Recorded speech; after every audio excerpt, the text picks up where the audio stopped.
Jump into the interview, but I want to thank all of you for joining us this morning, and I really appreciate it. So let's have some fun. We'll be back in about, 30 seconds? Get some chairs up here, and we'll meet the guys from Offbeat Media. All right, sound good? Yeah.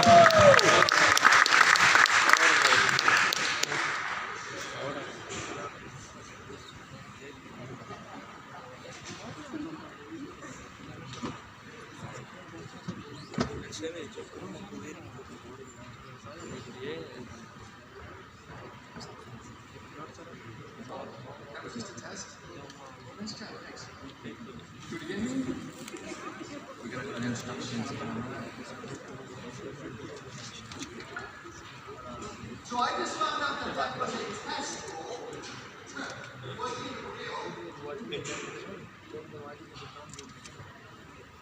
I wanted to come up. My name's Kenneth House. I'm one of the MCs next door. I was just wondering, where's everyone from? What part of the world? Where are you guys from? England? Where are you guys from? India, Pakistan? Sit together. I love seeing that. Where are you from? Philippines. Where else are you guys from? Pakistan? You want to sit next to India? Bangladesh. We are not enemies, we are just friends. So James has got a British accent. It's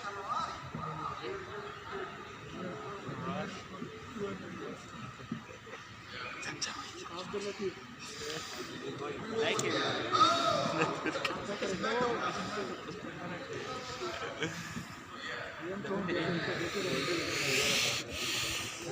So, hey, who here knows about Offbeat Media? Everyone? Just a few of you? Who here, let me ask a real quick question. Who here uses TikTok? So that's it. TikTok. Who uses Instagram? Oh, mashallah, Instagram Who में uses भी आता है. Facebook? So if you can, we'd like you to hashtag the event and everything you see, okay? So take advantage of it. We have tons of hashtags. Hey, Chetan, what unfortunately.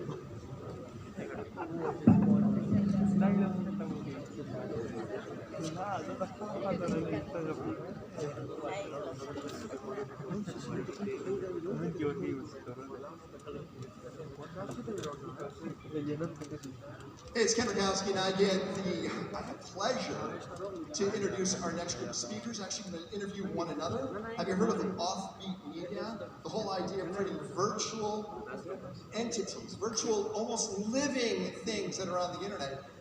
Christopher and Matt join us from there, and we're going to learn more about what's going on with the new virtual space and virtual personas.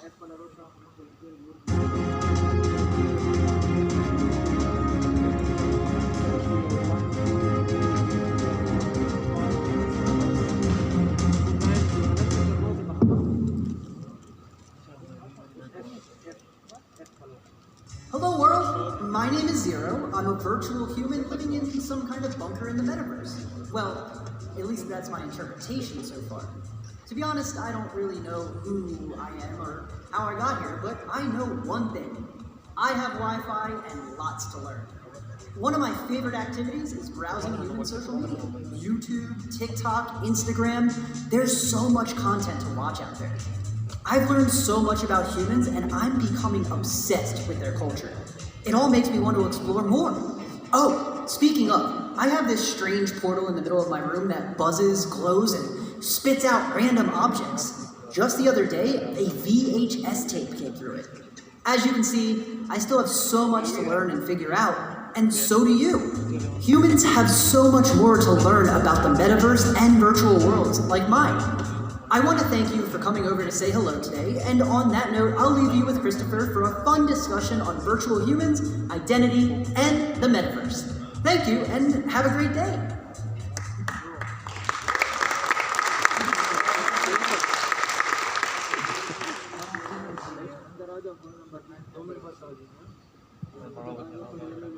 Hi, I'm Max. I'm strategy here at Offbeat Media Group, and with me I have the co-founder of our company and chief creative officer, Christopher Travers. Hi, we are so excited to be here. And so, Christopher, do you want to say a few words to start us off? Yeah, really the game plan for today is to recap maybe what some of you saw yesterday on the main stage, where we're talking about the future of influence and the inevitable virtualization of everything and what that means for the people you follow online and who you become online yourself. So really this is very open-ended. We just want to talk about a few subjects and just explore these ideas more loosely than say a formal presentation. So hopefully you're educated and inspired as a result of this conversation is my only hope. Awesome. Well, thank you very much. And I guess we might as well start. Many of us saw your fantastic presentation yesterday on the main stage, but we would love to would you enlighten us and remind us about, virtual influencers, virtual beings, and what they are? Yeah, sure. Some of you may not even know what we're talking about yet. Like what is a virtual influencer is kind of a question to be answered. A virtual influencer is when you take a character of any type and then you publish it on social media in such a way that it takes its own life. It takes on its own life. And that's done through fiction, through storytelling, through a cadence of posting, through transmedia, which means using multiple media platforms to tell one fulfilled story, multifaceted story. It's the same type of story we tell as humans on social media. Some people may have a Snapchat for quick photo sharing, a Twitter to share their thoughts, Instagram to share more, stagnant photos, whatever it may be. So with a virtual influencer, you create that media with the character's persona, and then you use a team of writers to create a story, and you post in a first-person point of view. So that character really believes it's real, and for all intents and purposes, it does become real in a virtual world. It's incredible. I love hearing you talk about the space all the time, every day in our meetings, every week. I'm always learning something new. But do you mind just kind of telling us how you got started, how you were so knowledgeable in this space? Yeah, sure. I was actually at school in the States, from the United States, studying computer science, and got into this idea that maybe you could create. I had all these ideas, and I wanted to solve a problem on my campus that was really, it was actually e-com driven, building a platform. But it led me to really realize that there's like a bigger potential in building platforms online. And I met these guys actually in Canada. We were working on a social media website that was focused on pseudonymity. If you don't know what pseudonymity is, it's when you adopt an identity online that doesn't reveal who you are in real life. And so that's actually what the internet was really built on. Maybe not built on that premise, but the early personas of the internet, in the blogosphere, you could say, were all pseudonyms. And so we've really moved away from the pseudonymous connection that we were trying to, cultivate, or almost like a callback we were trying to make, like tap into that idea that you can go online again now and share your true self through a pseudonym and feel more comfortable in that way. So that was kind of the early days. That was like 2013, developing and designing, growing these pseudonymous social media apps. So we launched a couple of those in a few years, and then I moved on to create pseudonymous media companies around influencers focused on themes. Like I ran an Instagram called Dogs VUGA, where I posted photos of dogs every single day. Totally, you could say decentralized, because I crowdsourced all the content. I never took any of the content myself, but managed to grow that profile. So I've just been toying with identity online for a long time. And in the past few years, I remember hearing about Little Michaela. She is an icon in the space, and really what kicked off my interest. And it's a special moment when you look at a photo of a virtual influencer, and you feel something. You feel curiosity, you feel maybe confusion, but I felt this deep realization that this is what's next. When I saw it, it just inspired me. And so that said, from there, I ended up meeting up with some co-founders who wanted to work on the same things, and it was just all heads down from there. And we've now built Offbeat Media Group. So you're saying a really cool part about that is that authentic connection, that passion of the audience with the virtual influencer. Can you just talk a little bit more about the connection and how the virtual influencer, makes that connection with the individuals? This is such a key question. What you're really asking about is how do you emulate humanity through a fake character, right? Something totally fabricated, right? Well, it seems foreign maybe to think about it on social media, but it's actually, we're not reinventing the wheel here. You know, look at like Marvel, right? Max and I just last night went and saw the new Spider-Man movie, and it was so immersive, right? But for all intents and purposes, we're watching actors on a screen with teams of people behind them, creating these experiences that you just want to dive into. You want to be in that world. You want to be on the street with Spider-Man, right? So we're taking what is done so well in cinema, in the film medium, and we're bringing it to social media. That's the idea, is that the way that we interact with media is becoming more micro, but also micro media is becoming more highly produced. I would take Mr. Beast as an incredible example of somebody who is taking the idea of like a YouTube video and turning it into a multi-million-dollar production, right? And so you don't have to go to that extreme that Mr. Beast does, but Mr. Beast is creating his own Marvel universe. You know, he's creating, there's characters in that story, right? He's acting, you know, he's doing real things, but he's acting and he's creating situations, you could say. Maybe he's creating fictional situations that they can be themselves within, that then has an entertainment value. So all I'm really trying to get at is that the spectrum from Marvel films down to a TikTok video exists, I think, on the same thread. And so we're operating somewhere in between. It's trying to figure out how to bring fiction to social media in a way for entertainment that's positive, that's something you want to get immersed in, something you want to engage with. And then in a weird way, you can actually call it maybe friendship, right? You can develop an interest in these characters and really get to know them in some regard. Sure. And I think it's really cool and a really great point that you pointed out. It's no longer just these static 2D images. It's three-dimensional. It's live. I mean, the video that was just played was Zero. Can you kind of just talk about how we got there? Yeah, we start off in the photo medium really just obsessing over compositing, which is where you render out a 3D image, composite it into real-world photos, and go from there. And so you can't really get the quality, I think. Well, you can achieve quality, but the immersion is really the element that's lacking, right? Kind of like reading a comic book versus watching a Marvel film, you know? Comic books have their time and place. They're very immersive. Webtoons are huge now, like absolutely massive. But also, I'd probably choose going to watch a Marvel film over spending my evening reading a webtoon if a new one was available to me, I would say, right? So that said, we've really just been pushing into the video medium, and I've been observing this for the past couple of years now, that there's things like VTubers coming up, virtual YouTubers, where a 2D animated character is manned by an individual on social media, and they're expressing themselves through this anime character live in real time with low lift on the creation front. So the technology is very accessible now. You can absolutely, yourselves, you could all go home tonight and go live as a VTuber. That's how accessible it is, right? And so the reality is the 2D characters that were comics became 3D, like humanoid, very three-dimensional characters in photo still.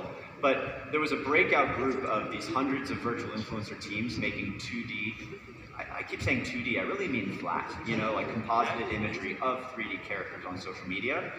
There's a certain set of teams that have broken out over the last 5 years that have made the leap into video. They've made the leap into video. So that said, I think, and we actually just partnered with Hype Auditor on this. They evaluate the quality of a social following. And we really concluded that the future of virtual influencers is in the video medium because of all the benefits of watching a video over looking at a photo, just like I mentioned regarding consuming a comic versus a Marvel film. Of course. Now, I mean, you mentioned something, all of us and kind of what we've seen, we could all go make some sort of virtual influencer of ourselves going home. So it raises a really interesting question that Ken actually asked you at the end of your presentation yesterday on the main stage, you know, this idea of deepfakes. And yes, you could go home and you could make yourself, an avatar yourself, but what about going and making someone of someone else, right? Yeah, it's actually a fascinating question, the whole premise of deepfaking. I've only seen one team or two teams maybe use deepfaking in a really creative way that drives a story forward. And what I mean by that is deepfakes are good for creating hyperhuman content. You know, obviously, right, deepfakes, that's the whole reason it's known, is the fact that you can recreate a human so perfectly that it's almost concerning, it could be used for all these reasons, whatever it may be. But in truth, I've also come to realize in the past few years that hyper-humanoid content might not be the most immersive type of fiction on social media that we want to consume. And what I mean by that is a little bit more stylized, and when you create more stylized content, it's almost like the creator or the director signals to the fan, like, hey, like, this is fiction, you know, this is not meant to be some deep fake news mix-up, like, what are we up to here type of thing.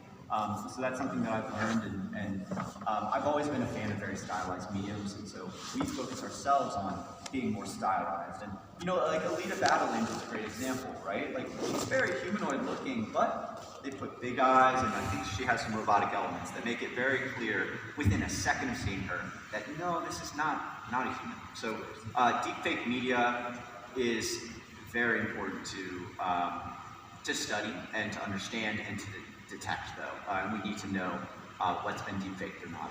Sure, and obviously there's a huge entertainment value to that. So, I mean, like you said, this is kind of, the innovations is the future. There's a lot of entertainment here. Can you talk about this entertainment space and how we can utilize that? I mean, at Offbeat, we use that a lot. We do a lot of stuff within the social media space in entertainment, and we're starting, like how do you bring virtual influencers into that? Yeah, I think that entertainment on social media is probably one of the biggest opportunities that you can pursue in media, right? You're able to release really high fidelity, high quality media where people hang out every day with a share button and a comment section, right? Like 10, 20 years ago when you release films, all these individuals try to create these innovative ways to engage with films, like where you could maybe comment from the chair of the movie theater or something. Like, it was a dream 20 years ago that you could possibly create a piece of media, and I'm not kidding, within seconds know what people think of it, right? Like, they comment right away. Like, be that, oh my gosh, this is great, or this is trash, whatever people want to say, you know? But you can know right away. So I think it's just so cool that we can create media, and this is what we're focused on at Offbeat Media Group, is creating really futuristic, innovative, and quality and immersive media, you know, like hopefully good media, but in an attainable, accessible, and relevant way today, right? I would love to segue this though into, I see so many forms of cool media out there, like especially in the augmented reality space. You can find these videos that are almost just really well done, artful pieces that maybe for instance, someone who's theorizing about the future of AR, they might show a video of someone running down the street with glasses on, running through rings, you know, and it looks like really immersive and cool. That's very cutting edge, but how do you make that entertaining to the point that I don't want to just go shrug, be like, oh, that's cool, and, you know, swipe to the next, right? How do you make a piece of innovative media that makes me go, okay, that's cool, what's next, right? And so that's kind of what we're trying to answer the question of, is what's next. Sure. And you get a really interesting point there, because we're looking to engage the audience. Mm-hmm. And it's a really powerful medium that not just can be used as an entertainment value, brands can also use that too. And I've seen a lot of that right now. I mean, the Geico Gecko is a perfect example. Barbie, the Barbie doll, like you were mentioning yesterday, you know, it's no longer just a doll. There's a whole live stream show based around this doll. Barbie, can you talk a little bit about that? I mean, this is something really cool that I've really gotten a chance to be a part of over the past couple months here at Offbeat. Yeah, you know, there's this can get very nebulous very quickly, but ultimately I think most brands are followers, right? Brands have agency partners, brands have hired individuals who are always trying to find out what's next, but they're also, you know, confined by, you know, maybe brand safety, and maybe they're not as risky in their new media they want to create, or whatever it may be. So you see innovators, and even teenagers, creating really cool media of tomorrow, like hanging out in Roblox. Roblox is not new. You know, Roblox is new to brands this year. Roblox has been around for so long, and people have been playing in that, building in that, and building new media in that space for so long. So, in effect, I think that a lot of brands lean on the media industry to figure out what they need to do next. And so we're ultimately seeing that brands, they can be innovative, but the most innovative brands, I believe, have their own media departments really digging in and trying to create what's next. And I mean, you mentioned Roblox and this virtual world. It's really interesting, and it's something that was so cool that I got the chance to experience last Friday was, I mean, Offbeat, we built our own virtual world. Like, we we had meetings in the clubhouse where we were all, we're a remote company. I'm in Texas, you're in Atlanta, we have people in New York, California, we have people in Mexico, and we were all able to come into this clubhouse. Like, how did you get that idea? Yeah, that actually was sourced from someone on our team who, our head of brands, really. Let me preface that, just for those in the audience. How many of you use virtual reality? Or have a virtual reality headset? Wow. So in virtual reality, you can actually try it on in the other room here. You can exist in a virtual world, just like perhaps this escape that we're in right now. And you can socialize in these virtual worlds with other people. You can go and engage with other people, just like you're playing a video game, but it's on your head. And there are apps like VR Chat and also Facebook's, I don't know if it's Horizon or Worlds now, but Facebook has an experience as well. And we basically said, that's so cool, the connection you can create in a virtual world. And we actually, if we believe in this virtual future of virtual connection, why don't we try to enable that today for our team? So we actually sent our whole team virtual reality headsets, and we built a virtual reality clubhouse. It's like a business meets party. There's a pool there, there's a club there, there are workspaces there with like markers, there's just all sorts of activities you can do. Ping pong. There is ping pong and chess and all these things, but the idea with that was, let's show our team what virtual connection really means. And in effect, we had a great time. We had a launch party last week. For 2 hours, we all sat in our respective houses remotely, as we have for 18 plus months now. And we played and we worked and we had a lot of fun, all in virtual reality. Yeah. I think it was so cool. I got the opportunity to literally be whoever I wanted to be. I mean, my personal branding, like, I realized that I could literally be, I don't know, there was like a Macho Man example, like you were a mouse, like running around, like, it's so cool. We got to embody these characters, and I mean, those were just the stock people that came with the VR Chat itself. Virtual branding is such an interesting thing that we've come across. So many of these virtual influencers, virtual beings, have become these people as an opportunity to express their opinion, express themselves. Maybe if they don't want to just come out and do it, they have the opportunity to be who they want to be and express themselves. Can you talk about personal branding? Yeah, this is huge. Virtual influencers, they're great, right? They're great for entertainment. We need role models in a virtual space. Yesterday I touched on the premise that in 10 or 20 years, the most popular celebrity in the world, I believe, will be virtual. And that said, who's going to be building those experiences starting today? In the virtual influencer space, there's this phenomenon happening where some of the best media is actually created by individuals, not teams. But there are a lot of teams creating really cool media as well. But the fact of the matter there, the real insight, is that one individual can create one of the most innovative virtual influencers in the world by themselves. And so those individuals have spent years getting used to how to use the technology and build their brand, but that technology, the barrier to entry is coming way down. Like I said with the VTubing, you can now go and pull up a VTuber software and embody any character that you want. So now what we're seeing is you have the option to start to develop your brand moving forward in the virtual space. And if you actually believe that in 20 years, virtual will be increasingly relevant, I recommend you create a virtual personality of yourself and stake it. Hold on to that personality, try it at least for 5 years. If it doesn't work for you, shift off of the virtual personality. If it doesn't work in 1 year, shift to a different virtual personality and go from there.